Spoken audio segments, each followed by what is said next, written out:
Welcome to tonight's top news stories from around the world. You are watching Millennium News Hour and I am Tanziba Noreen. Let's get started with the headlines making waves right now.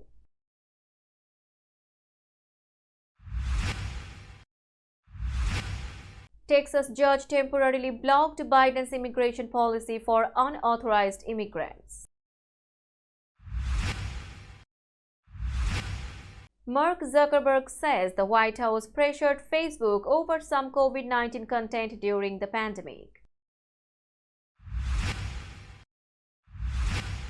Harris criticized by Republicans for shifting a stance to support border wall expansion. Tulsi Gabbard endorsed Donald Trump's 2024 presidential bid at a National Guard event. Rice University student found fatally shot in dorm room on first day of class. Mariah Carey reveals her mom's sister died on the same day. Jenna Ortega denies dating rumors with Johnny Depp. Japan condemns Chinese military aircraft for airspace violation. Israeli military successfully retrieves hostage Khaled Farhan al-Qadi from Gaza tunnel. Police used tear gas and water cannons to control Kolkata protest for rape victim. Imran Khan slams PCB chief after embarrassing defeat against Bangladesh. And defending champion Novak Djokovic wins first round of US Open, eyes record 25th Grand Slam title. You are listening to Headlines, now news in detail. A federal judge in Texas temporarily stopped the Biden administration from granting legal status to unauthorized immigrants married to U.S. citizens. The judge, J. Campbell Berger, issued the order after 16 Republican-led states challenged the policy. The blocked program called Keeping Families Together had just started last week and aimed to help around 500,000 undocumented immigrants. The program allowed unauthorized immigrants married to U.S. citizens to apply for work permits and deportation protection.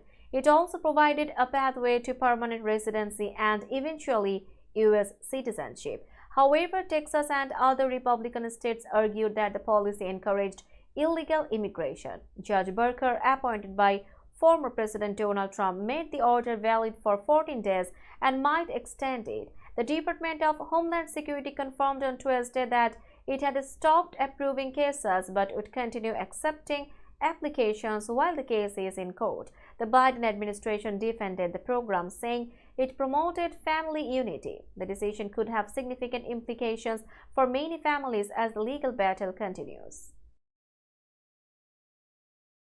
Meta CEO Mark Zuckerberg said on Monday that senior Biden administration officials pressured Facebook to censor some COVID-19 content during the pandemic. In a letter to Representative Jim Jordan, the Republican chair of the House Judiciary Committee, Zuckerberg claimed that officials, including those from the White House, repeatedly pressured Facebook for months to remove certain COVID-19 posts, even those that were humorous or satirical. Zuckerberg expressed regret for not being more vocal against the government's pressure, calling it wrong. He vowed that Facebook would push back if faced with similar demands in the future.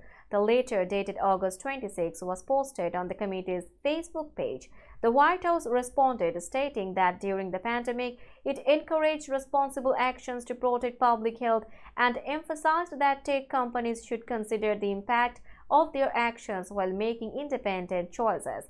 Zuckerberg also noted that some decisions made by Facebook during the pandemic wouldn't be repeated today. Additionally, he mentioned that he would no longer donate to efforts aimed at widening voter access, citing the need to remain neutral.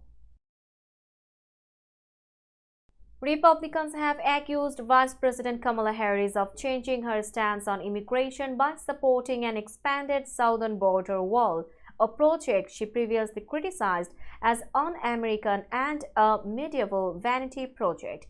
Last week, Harris committed to reviving a bipartisan immigration deal that collapsed earlier this year in the Senate. This agreement, which would be the toughest crackdown on illegal immigration in years, unraveled after GOP members withdrew support under pressure from former President Donald Trump, who did not want Democrats to gain credit for the issue. The deal, which includes spending hundreds of millions on the border wall, was criticized by Republicans like Senator James Lankford, who noted that it would follow Trump-era standards for construction. Lankford's office said the proposed legislation allocated $650 million for the wall, a significant reduction from the $18 billion Trump requested in 2018. Harris had previously opposed the wall, calling it a stupid waste of money and promising to block funding. Her recent campaign ads, however, have depicted her as a border state prosecutor, signaling a shift from her earlier positions. This change reflects a broader trend of Harris adjusting her policies from her 2020 presidential campaign. Former Representative Tulsi Gabbard, who ran for president as a Democrat 4 years ago, endorsed former President Donald Trump for the 2024 White House race. Gabbard, a National Guard veteran, made the announcement at the National Guard Association's annual meeting in Michigan. She highlighted the multiple global conflicts and the increased risk of nuclear war under the current administration as reasons for her support. The endorsement came on the third anniversary of the suicide bombing at Kabul's airport, which killed 13 U.S. service members and over 150 Afghans. Trump, who participated in a wreath-laying ceremony at Arlington National Cemetery to honor the fallen soldiers, blamed Vice President Kamala Harris and President Joe Biden for what he called the catastrophic withdrawal from Afghanistan. Trump praised Gabbard's military service during his speech, noting her rank as a lieutenant colonel in the Army Reserve. He acknowledged her decision to leave politics, calling her very special and commending her service record. Gabbard's endorsement adds a significant voice to Trump's campaign as he seeks to return to the White House. We will be back after a short break. Till then, stay with us. This world continuously revolving around various events. Every minute, every second, something is happening somewhere around the globe, and you want to get connected to that event or to that specific moment. Here we come, Millennium News Hour, to get you connected with top USA and international trending news, which includes local news, political news, world news, business news, health and science-related news, entertainment news, sports news, and so on. Millennium News 24 is transmitted and available to be watched free for OLED TVs such as Sony, Samsung, LG, Roku TV, Amazon TV, and Apple TV, and also in all European countries and Australia available with Sky Network, Worldwide Jago TV, Radiant IPTV, Worldwide Jago BD Network, and Horizon Satellite globally. Stay connected with Millennium News Hour to get the world news on your feed. Welcome back to Millennium News Hour. Two people were found dead in an apparent murder-suicide at Rice University in Houston on Monday. University police discovered a female student, Andrea Rodriguez Avila, dead from a gunshot wound in her dorm room. They also found a man who was not a student, dead from what appeared to be a self-inflicted gunshot wound. Rice University President Reginald DeRoches expressed deep sorrow, saying this is a speech that no president ever wants to make. He confirmed that police responded to a welfare check request from Avila's family around 4:30 p.m. when she was not seen in class. Officers discovered her body along with the unidentified man in her dorm room. Police reported no signs of forced entry, and the man was not a registered visitor. Students and staff were on lockdown for about 2 hours before the shelter-in-place order was lifted around 7 p.m. all classes and activities were cancelled for the day, the first day of the semester. Authorities have not yet identified the man involved. The university is coordinating with Avila's family and offering support to the community. Singer Mariah Carey confirmed on Monday that both her mother and sister died over the past weekend. The 55-year-old did not specify how or on which day they passed away. In a statement to CBS News, Carey expressed her heartbreak, saying, "My heart is broken that I have lost my mother this past weekend. Sadly, in a tragic turn of events, my sister lost her life on the same day." Carey shared that she felt blessed to have spent the last week with her mother, Patricia Carey, before she passed away. Patricia, who was an opera singer, had recorded music with her daughter in the past. Mariah Carey had previously mentioned that her mother was the first person to inspire her musically. Carey recalled a childhood memory where her mother recognized her musical talent after Mariah corrected her during a rehearsal of Rigoletto. This led Patricia to encourage her daughter's musical abilities. Mariah Carey had an estranged relationship with her sister Alison, as described in her memoir. The singer also lost her father, Alfred Roy Carey, to cancer in 2002. Jenna Ortega has clarified that she and Johnny Depp are not dating despite recent rumors. In a video interview for BuzzFeed, Ortega addressed the speculation that she was in a serious relationship with Depp. She dismissed these claims, saying they were false and confusing. Ortega previously responded to similar rumors last year on Instagram, where she allegedly said she had never met or worked with Depp. However, in the BuzzFeed interview, Ortega suggested that the quoted denial was also inaccurate. "It's so insane to me," Ortega said. "I never spoke on that. I never said anything like that." She noted that the rumor even reached her co-star Richard E. Grant, who asked her about it on set. Ortega and Depp both have connections to director Tim Burton. Ortega stars in Burton's Netflix series Wednesday, while Depp has featured in several Burton films including Edward Scissorhands and Alice in Wonderland. Ortega will appear in the upcoming sequel Beetlejuice, releasing on September 6. In a separate interview, Ortega revealed she left the social media platform X after receiving disturbing AI-generated images of herself as a child. She expressed the challenges of maintaining privacy while gaining fame. Now it's time for global updates.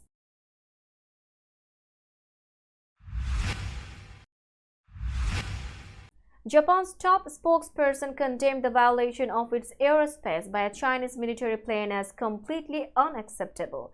On Monday, a Chinese Y-9 intelligence gathering aircraft briefly entered Japanese airspace near the Danjo Island, southwest of Kyushu, from 11:29 to 11:31 a.m. local time. Japan's Air Self-Defense Force responded by issuing warnings to the plane. Chief Cabinet Secretary Yoshimasa Hayashi said the incident was a serious violation of Japan's sovereignty and a threat to national safety. He confirmed that Japan had filed a strong protest with China and demanded preventive measures. The Japanese Foreign Ministry summoned the acting Chinese ambassador to address the situation. Chinese Foreign Ministry spokesperson Lin Jian stated that China had no intention of breaching any country's airspace and was verifying the incident. General Hiroki Uchikura of Japan's Air Self-Defense Force mentioned that warnings were first made via radio and visual signals before using flares if necessary. He noted that Chinese military activities have been increasing in the region. Japan will continue to monitor China's military actions closely. We will be back after a short break. Till then, stay with us.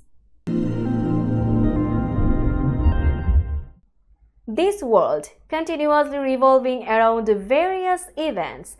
Every minute, every second, something is happening somewhere around the globe, and you want to get connected to that event or to that specific moment. Here we come, Millennium News Hour, to get you connected with top USA and international trending news, which includes local news, political news, world news, business news, health and science-related news, entertainment news, sports news, and so on. Millennium News 24 is transmitted and available to be watched free for OLED TVs such as Sony, Samsung, LG, Roku TV, Amazon TV and Apple TV, and also in all European countries and Australia available with Sky Network, Worldwide Jago TV, Radiant IPTV, Worldwide Jago BD Network and Horizon Satellite globally. Stay connected with Millennium News Hour to get the world news on your fist. Welcome back to Millennium News Hour. You are watching latest global updates. The Israeli military announced the rescue of Qaid Farhan al-Qadi, one of the hostages taken by Hamas during the October 7 attack that triggered the current Gaza conflict.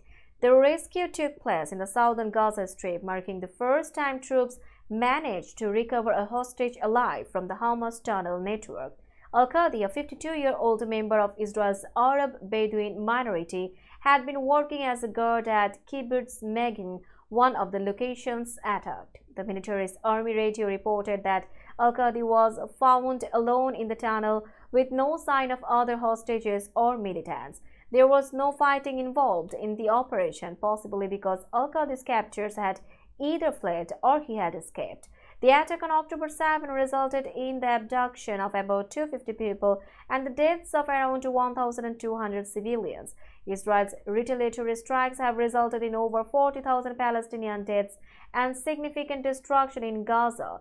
Prime Minister Benjamin Netanyahu praised the successful operation and emphasized ongoing efforts to secure the release of remaining hostages through negotiations and military actions. Thousands of students and protesters marched through Kolkata, West Bengal on Tuesday demanding justice for a doctor who was brutally raped and killed earlier this month. The protesters called for the resignation of Chief Minister Mamata Banerjee, accusing her of mishandling the case. The police used water cannons and tear gas to disperse the crowd as they approached the state secretariat. Videos showed protesters climbing barricades at Howrah Bridge while police attempted to stop them. The 31-year-old female doctor was found dead on August 9 in a lecture hall at Arjikar Medical College and Hospital. Autopsy results confirmed sexual assault and multiple injuries. A police volunteer was arrested and charged with rape and murder on August 10, but the brutality of the case sparked nationwide outrage.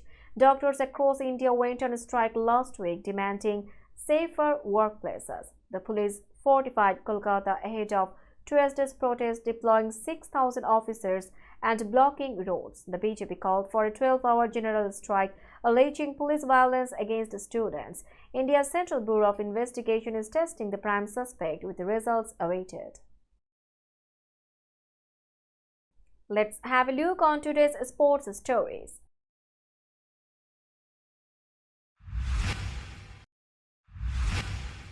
Former Pakistan Prime Minister Imran Khan has strongly criticized the current chairman of the Pakistan Cricket Board, Mohsin Naqvi, following the cricket team's heavy defeat against Bangladesh.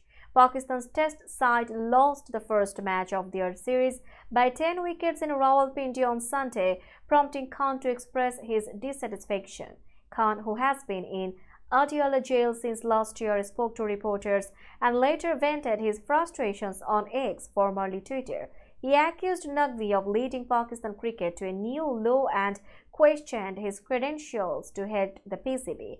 Khan highlighted the recent loss to Bangladesh as a significant blow, noting that Pakistan had previously defeated India by 10 wickets just 2.5 years ago. Khan also criticized Naqvi's alleged involvement in past corruption scandals and questioned his qualifications. He claimed Naqvi owned significant property abroad and was implicated in several controversies, including the wheat procurement scandal and fraudulent elections. Khan's comments came as part of a broader critique of Naqvi's leadership and the deteriorating state of Pakistani cricket. Defending champion Novak Djokovic won his first-round match at the US Open on Monday, defeating Moldovan qualifier Radu Albot 6-2, 6-2, 6-4. The Serbian star, aiming for a record 25th Grand Slam title, played under the lights of Arthur Ashe Stadium and showed no signs of rust despite not competing since winning Olympic gold in Paris. Djokovic's victory marked his 78th win at the main show court, setting a new record for most victories by a male player there. "I wasn't aware of it, to be honest," Djokovic said. "The night sessions at Arthur Ashe are the best. It's the loudest stadium in our sport and the atmosphere is electric." The win was a strong start for Djokovic in his quest to become the first man to retain the US Open title since Roger Federer in 2008. Djokovic's next challenge will be the second round as he continues his pursuit of tennis history. We will be back after a short break. Till then, stay with us. This world continuously revolving around various events. Every minute, every second, something is happening somewhere around the globe, and you want to get connected to that event or to that specific moment. Here we come, Millennium News Hour, to get you connected with top USA and international trending news, which includes local news, political news, world news, business news, health and science-related news, entertainment news, sports news, and so on. Millennium News 24 is transmitted and available to be watched free for OLED TVs such as Sony, Samsung, LG, Roku TV, Amazon TV, and Apple TV, and also in all European countries and Australia available with Sky Network, Worldwide Jago TV, Radiant IPTV, Worldwide Jago BD Network, and Horizon Satellite globally. Stay connected with Millennium News Hour to get the world news on your fist. Welcome back to Millennium News Hour. It's time for business news.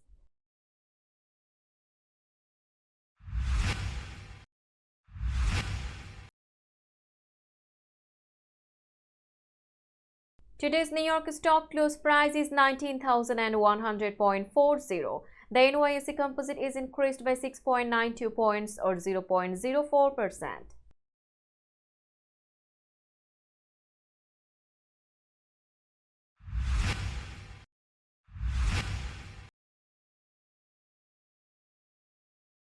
Tokyo stock close price is 38,110.22. The Nikkei 225 index is decreased by 254.05 points or 0.66%.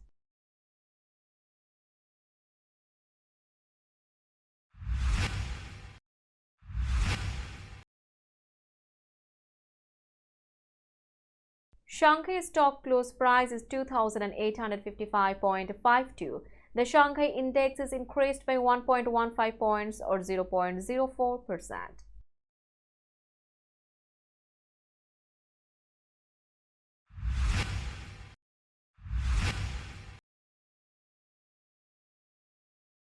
Hong Kong stock close price is 17,798.73. The Hang Seng index is increased by 186.63 points or 1.06%.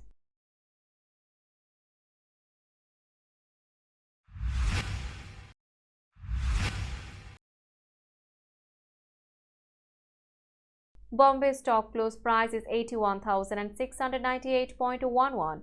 The Sensex index is increased by 611.90 points or 0.75%.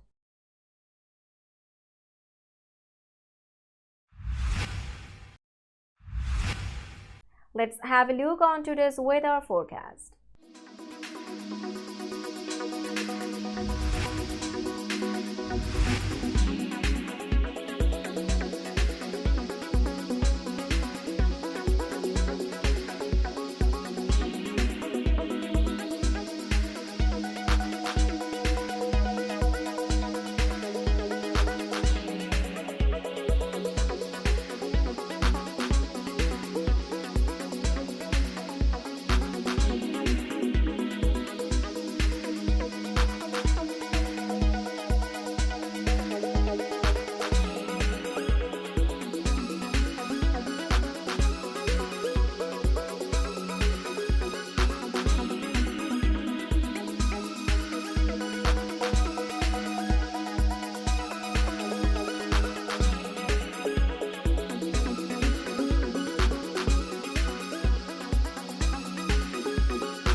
before finishing today's news, let's hear out the headlines again.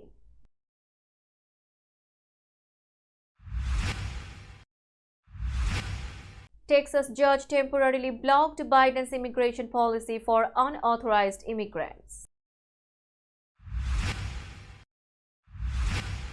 Mark Zuckerberg says the White House pressured Facebook over some COVID-19 content during the pandemic. Harris criticized by Republicans for shifting a stance to support border wall expansion.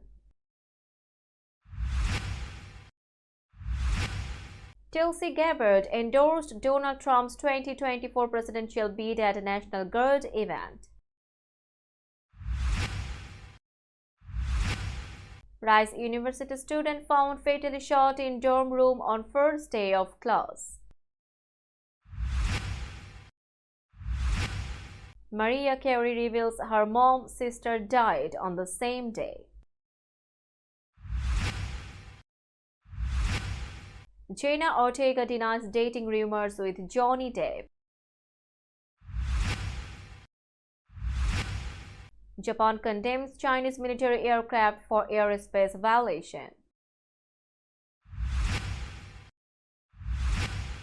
Israeli military successfully retrieves hostage Qaid Farhan al-Qadi from Gaza tunnel. Police used tear gas and water cannons to control Kolkata protest for rape victim.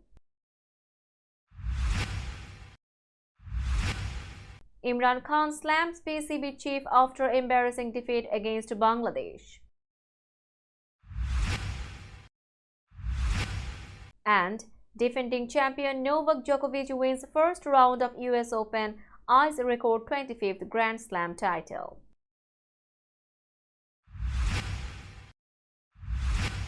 That's all for today. Keep watching Millennium News Hour for latest news update. To stay updated, like our Facebook page, subscribe our YouTube channel and visit our websites. Our website addresses are www.millenniumnews24.com and www.millenniumtv24.com.